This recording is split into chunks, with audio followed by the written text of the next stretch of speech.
Ramdam na ngayong araw ang jumbo rollback sa presyo ng produktong petrolyo.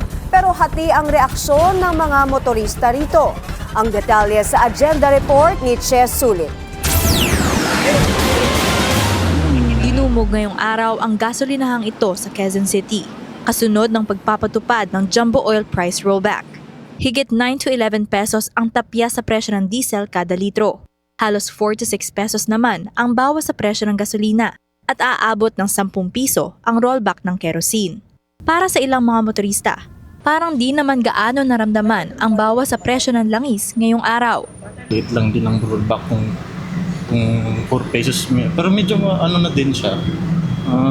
Luwag ng konti. Kung kaya pang gawa ng paraan na maibaba siya, kung anong pwedeng paraan. Ganun po. Pero ang iba, masaya sa rollback. For the first time, ngayon namin nadama na napakababa ng presyo ng diesel at gasolina. Nananatiling volatile ang presyo ng krudo dahil sa nagpapatuloy na tensyon sa Strait of Hormuz. Pero kung may pagtaas man sa presyo sa global markets, sa susunod na linggo na dapat makita ang mga pagbabago.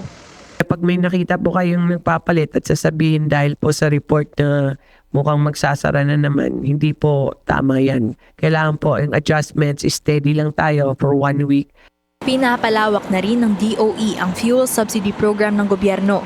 Kabilang na sa mga benepisyaryo, bukod sa mga public utility vehicle, ang TNVS operators. Mahigit 2,200 gas stations na ang sumali sa programa.